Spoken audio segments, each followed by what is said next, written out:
Lucy Callahan was struck by lightning 4 years ago.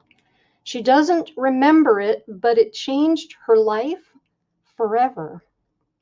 The zap gave her genius-level math skills, and ever since, Lucy has been homeschooled. Now, at 12 years old, she's technically ready for college. Lucy's grandma wants her to pass just one more test, middle school.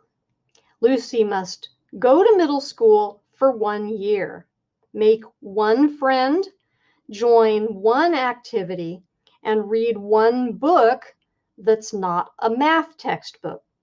Lucy's not sure what someone who does calculus homework for fun can possibly learn in 7th grade. She has everything she needs at home, where nobody can make fun of her rigid routines or her superpowered brain. The equation of Lucy's life has already been solved, unless there's been a miscalculation. Here is a preview of The Miscalculations of Lightning Girl by Stacy McAnulty. I don't remember the moment that changed my life 4 years ago. Call it a side effect of being struck by lightning. That bolt of electricity burned a small hole in my memory. It also rewired my brain, transforming me into Lucille Fanny Callahan, math genius. I've been told the lightning strike story 42 times, so it's almost like my own memory. I see it perfectly. I'm at the Crystal Creek Apartments where Nana and I lived then. There's not really a creek, just a big dirty fountain in front. I'm playing outside with a girl named Cecilia when the thunderstorm starts. We live in North Carolina, and storms happen all the time in the spring and summer. We watch from behind a tool shed. For some reason, I climb on the chain link fence. Maybe 8-year-old me was a daredevil. 12-year-old me definitely is not. Lightning strikes the fence, and the electricity runs through the metal links and then through me. Some of the current even jumps from me to Cecilia. I'm knocked out. Cecilia is just knocked over. She runs and gets help. Joe, the maintenance man, uses a defibrillator on me because the electricity from the lightning stopped my heart. The electricity from the defibrillator starts it back up. I do remember the hospital and the black burns on my pale hands. I remember pretending to be asleep while Nana prayed next to my bed. I only stayed in the hospital one night. The doctors did all their tests. They said my heart took a 2 to 5 minute nap. I hate that no one knows the exact number. They said I was lucky and I'd be fine, back to normal in a few days. But doctors are wrong sometimes. A week later, Nana and I were watching TV and a commercial came on for a used car dealership. The man was screaming, so I had to pay attention. That's $359 a month for 48 months, folks. He was really loud. Nobody beats Frank Fontana. Nobody. I yelled back, 17,232. What? Nana asked. That's how much the car costs, I said. Did you read it on the TV? I just know 359 times 48 is 17,232. Nana frowned and shook her head, but then she got up and went to find a calculator. What were those numbers again? She asked. I told her, and she punched them in. And the answer? 17,232. You're right. She sounded surprised. I wasn't surprised, but I guess I should have been. I mean, I was only in 2nd grade, and we were still learning addition and subtraction.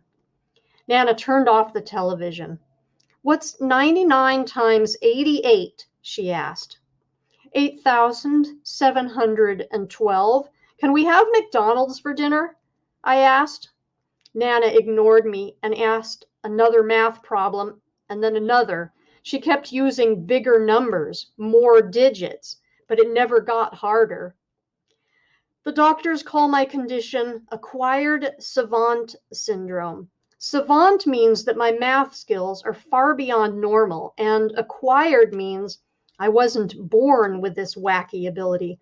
I got it because I was holding a metal fence during a lightning storm. Cecilia didn't get any special powers. We stopped being friends soon after that. I was busy trying to understand my new brain, and in the fall, Nana and I moved. My condition is really rare. I've never met anyone with it. It's even rarer in females and super rare in kids. One of my doctors, Dr. Emily Bari, specializes in savant syndrome. She's worked with a lady who can make a drawing so realistic it looks like a photo, and with a guy who can speak any language after hearing it only a few times. I'm her only acquired savant patient. Years ago, Dr. Bari did have a guy who, after hitting his head on the bottom of a swimming pool, could suddenly play the piano. He'd never taken a single lesson. But that guy is dead now, from old age. My supercomputer brain can do more than add, subtract, multiply, and divide, which is no more impressive than a $3 calculator. I can also do calendar math. January 14, 1901 was a Monday.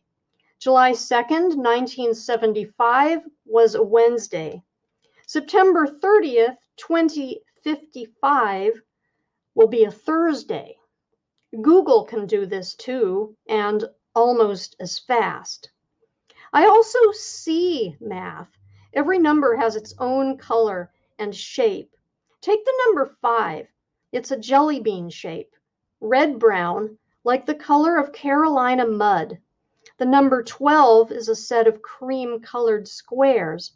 The number 47 is a fluorescent orange oval. Prime numbers have curves. Non-primes have hard edges. These colors and shapes make it fun and easy to play with numbers, and I can find patterns in anything from the stock market to baseball games to the price of cereal. Nana likes to bargain shop. And then there's my number memory ability. I remember every set of numbers I hear or see, like license plates or phone numbers, or the digits of pi. Pi is my favorite mathematical constant, but because the digits of pi after the point go on forever, I only let myself recite the numbers to the 314th decimal place. These digits repeat in my brain even when I don't want them to. It's like getting a song stuck in your head, only for me it's always the same song. Incredibly annoying, but still beautiful. Being a savant does have its downsides, like the guy who hit his head in the pool and could play the piano. He was blind after the accident. I'm not blind, but I do have my own issues. When people meet me, they expect Einstein or Maryam Mirzakhani, if they're familiar with recent mathematical geniuses. But instead, they get the one and only freaky, strange Lucy, the girl who can't sit down without making you stare at her because she needs to do it 3 times. The girl who would rather calculate your age down to the hour than talk about your hobbies. The girl who never leaves the house without a supply of Clorox wipes and hand sanitizer. Lucky for me and everybody else, I rarely have to meet people. I'm a reclusive genius. And this has been a preview of the miscalculations of Lightning Girl.